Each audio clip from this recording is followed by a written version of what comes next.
You can freshen up the whole house. The first dry spray air and fabric deodorizer from Aerozone.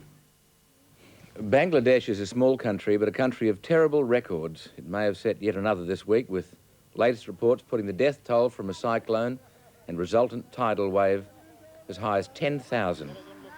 No other country is more densely packed, no other nation is poorer, and no other people appear to suffer more than those of Bangladesh. Even in their war of independence from Pakistan in 1971, more than 1 million people died. In 1974, a famine took 25,000 lives. Last year, 5,000 died from cholera. And the last tidal wave in 1970 took up to 500,000 lives. It's a country that is accustomed to tragedy, accustomed to death on a massive scale. But that makes this week's events no less terrible. Bangladesh reporter Shihab Ahmed has just returned from one area of great devastation, and I talked with him late today via satellite from Dakar. Shihab Ahmed, thanks very much for your time. What is happening in Bangladesh? It is still terrible because death reports of recovery of dead bodies are still coming in, and the death toll may reach, by some conservative estimate, up to 20,000. I have visited one of the most worst hit islands, which was inhabited by 10,000 people.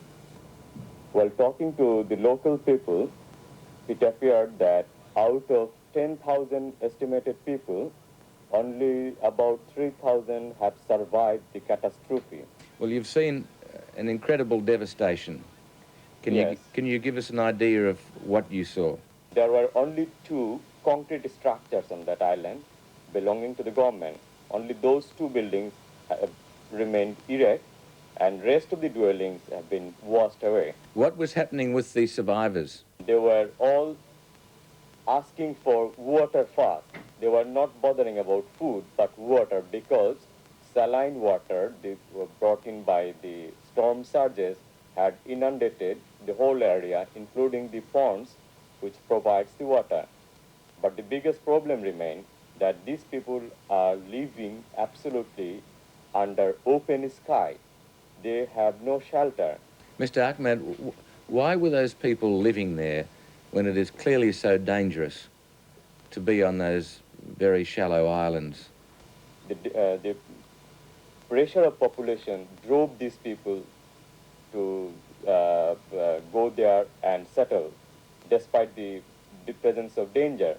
When I asked them why did not they leave, they said that why should we go, and we don't have enough boats, and there was immediate problem of transporting the cattle.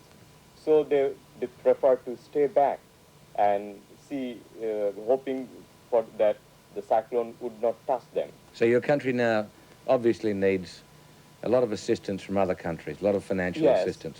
So far, the United States have announced an initial grant of $25,000.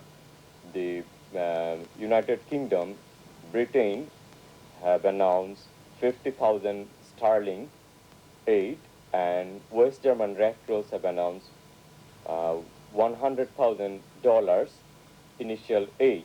It's not a lot of money, is it?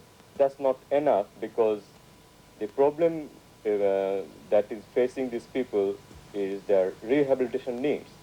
They have survived the initial shock of they survived the cyclone, and they are getting some food. That's okay, but they have to think about the future.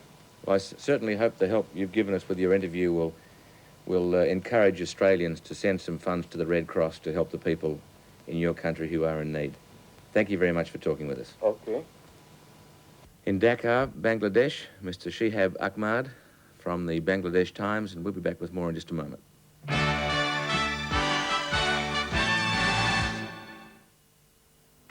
On the Mike